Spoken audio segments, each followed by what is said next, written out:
All right, Record of Ragnarok chapter 91. Let's get into it. So we pick up right where we left off with the panel that looked as if Okita was levitating. The man is turned into a literal demon, and the crowd themselves are seeing this. They're like, holy shit, he looks just like a real demon. And the aura around him, not sure exactly what it is, but it's tied to the Onigo technique, is basically calling forth these oral horns. It looks like he has demonic horns. I talked about this in my breakdown last month. It's fucking epic. And this panel is even more detailed than anything we got last month. Looks as if the flesh is truly being torn off of his body. It's insane. And the lightning coming out of his eyes. Everything about this panel is peak. Bro, I'm reading this in real time, bro. And dude, the next panel, bro, it's like the fucking lightning coming out of his body and his head, bro. It looks like it fucking just propelled him into the air. I was just not expecting that shit at all. And the smoke is clearing all around. That man is cold. Okita says, yep, I think I can do this now. Now the demon child took an unusual form, says Heimdall. How will he challenge the sword god's deadly technique? Okita sprints toward him. Man, the lightning is insane. He's charging head on. Susanoo keeps his sword stance, ready to strike, ready to counter. But he looks like a fucking gazelle being hunted by a damn cheetah right now. Ares says, fool, he will definitely be cleaved in half this time. Mind you, this is the same stance he just used to wipe out the city. Susanoo, that is. So Ares is spitting. But you know that since he said it, it's probably going to be capped. So Susanoo launches back the attack, getting ready to strike. And it actually looks as if Okita reacts first, but then the slash comes and it starts pushing him back. I think what happens is I think Okita is like dodging the attack. And then at the last second, he actually cleaves the fucking attack. And his eyes have like completely been enveloped with that red aura. It's actually pretty savage, this whole thing. Yeah, exactly. So Heimdall basically thought Okita was pushed back. He said, holy smoke, Okita was blown away. But then he's like, no. He starts stuttering because Okita actually countered it, sliced down on it, and got around the slash to get in close on Susanoo, which is crazy. It caught Susanoo by surprise, closed the distance in an instant. Heimdall says Okita successfully avoided that mortal blow. In a heartbeat, he managed to invade the range of Susanoo's chest. But Susanoo was able to react fast enough to block Okita's attack when he got inside. The two have something of a sword struggle here in the middle. Susanoo says, to think you would attempt to clash against my Amenoma Geishi. Isn't that a bit reckless? And Okita's like, next time I'll do much better. They keep pushing sword against sword, and Susanoo screams out, ha. But Okita's the one that ends up getting the upper hand. He's pushing Susanoo back. The smaller stature man is pushing the large god back. You can see Susanoo's feet drawing lines in the sand because he's getting pushed. You also see the aura that envelops Okita's entire body is going all the way up and down his body through his legs. You see his veins are pulsating out of his calves. This man is truly in the zone. Susanoo thinks to himself, both his speed and power, they've increased drastically. He says aloud now, you're doing great, to Okita. He's able to eventually push Okita off of him. He screams out Dora as Okita goes flying back, but immediately stops his momentum and flies right back with another charge. They then meet in the middle again as Ares watches in astonishment and says, wow, he took Amenoma Geishi head on. How can he still fight? Hermes says you can't see it. At that moment, Okita, who'd been charging forward, took a back step to keep some distance. It seems that the vacuum blade created by the Amenoma Geishi weakens the further it travels. So they give us a little depiction of it. This is weird considering it literally just leveled half a city. So maybe this was a weaker version, but I don't know. Apparently Okita got out of the range though, and he determined the distance for a counterattack. Within the range, he was able to deflect the vacuum blade. And Ares is like, what are you talking about? Shouldn't the vacuum blade be invisible? And Hermes says, of course, that may be the case for you, my big brother, but Okita should be able to see it.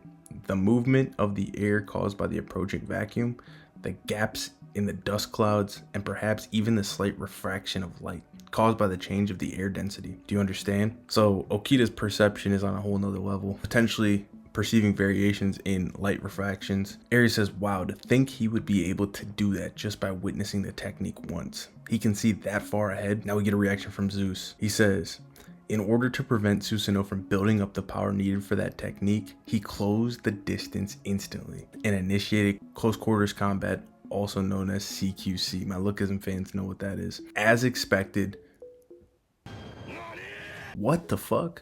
So Zeus says, as expected from the strongest in combat. That is a crazy statement. There's like, this is obviously not the official translation, but we're going to talk about this more as we go. That is wild if he called him the strongest in combat. We need more on that. But anyway, as he was speaking, It looks as if Okita was barraging Susanoo with strikes, and he might have actually landed one on Susanoo's arm because we see blood splatter from his arm, so he might have hit him there. We see that Okita's launching this multitude of attacks at Susanoo. They keep clashing in the middle, all fast-paced action. Zeus says he's living up to his hype, and he dodges one at the last second. It seems that he clearly has a slight advantage on Susanoo here, as he ducks underneath Susanoo's thrust. He says, and Susanoo lets out a laugh. Okita then starts circling around Susanoo in quick succession, looking for an opening. Susanoo tries to strike him, but the movements are too fast. He's getting caught, he's missing, he's catching air. Seeing the after images of Okita. Kondo and the Shinshin Gumi are speaking now, and they say, amazing, what are those movements? This is a completely different level from what I've known Okita to be before.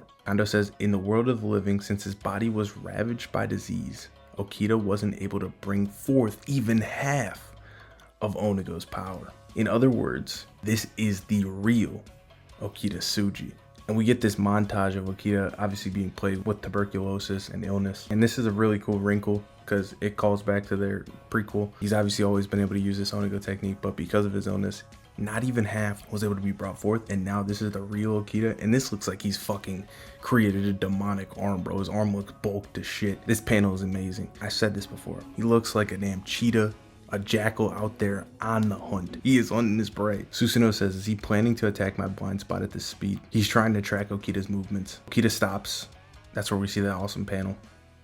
And all of a sudden, Susanoo gets surprised and apprehensive. And Okita calls out Tenin Rishin Ryu, secret technique, Demon Claw Thrust. This is beautiful, dude. This reminds me of fucking Zoro, bro. Zoro fucking landing an attack flying by his opponent, bro. It's exactly like that, dude. Although it looks as if he only got a piece. So I don't know if Susanoo sidestepped it, so I guess it wasn't all that clean. Or if that was intentional and he just wanted to take a chunk out of Susanoo's side. But nevertheless, it lands, blood splatters all out, and Susanoo has to collect himself. The Shinshin Gumi go crazy, and the narrator says, thanks to the awakening of the sword demon, the arena transformed into a crucible of excitement. Okita's eyes are tracking Susanoo now, and that red fucking aura is still fucking flying out of his eyes. We get this amazing shot of Susanoo looking through his fingers, tracking Okita. He's got him in his sights now. The narrator says the sword god's left hand alone, quietly, held the sword demon captive, held Okita captive. He's got him in a sight like a fucking sniper right now. This is one of the coolest panels of Susanoo we've ever seen. He's got this crazy stance where he's cocked back with one eye through the middle of his hand, and he says ready to go as he launches this immense sword slash. Hilda, Gold, Sasuke, all the crowd are astonished. They can't even muster a word. Finally, Sasuke says that's not good, and we see a picture of Okita noticing what's coming his way.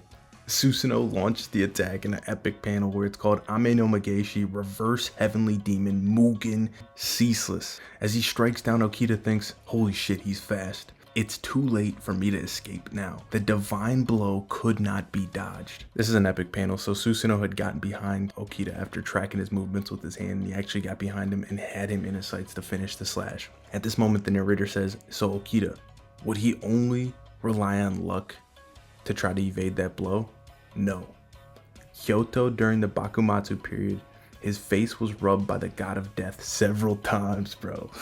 This is fucking badass. Nothing else was needed but experience. Okita ramped up his heart once more, pushed for more Onago, which is insane at this point. More Onago at the last second with everything he had, with two hands gripping his sword, met the sword slash in the fucking middle.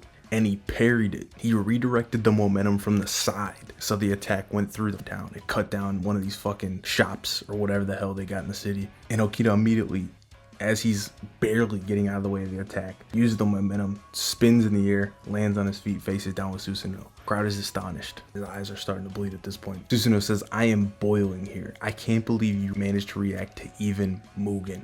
Amazing panel of the ambiance behind us with the darkness of the night, with Okita just staring down Susanoo, no words needed, but it looks as if he's tired now. That took a lot of effort out of him. He lets out a breath and says, I'm surprised you can release such a powerful attack from such a small accumulation of energy. Susanoo says, but the strength is reduced in exchange for that though. However, I will finish this with the next one. And he puts Okita back in his sight again, bro. This is a cool ass technique, man. I love it, and the stance is dope. The aura around Susanoo is crazy, and that is the end of this chapter. So this chapter was heavy on Okita. We got to see the Onago. We've just scratched the surface till this point, and now he's finally the real Okita Sōji.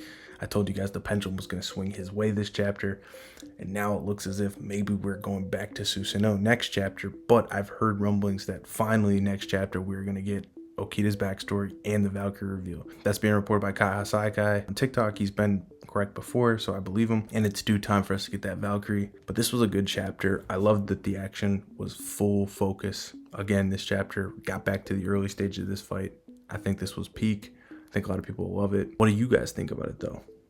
How do you think that this fight is living up to the hype? And who do you think is going to win? Let me know in the comments below. Don't forget to drop a like and subscribe. I'll see you guys in the next one. And of course, I'll be covering the Apocalypse of the Gods chapter 2 probably tomorrow or the day following. So make sure you subscribe for that. Peace.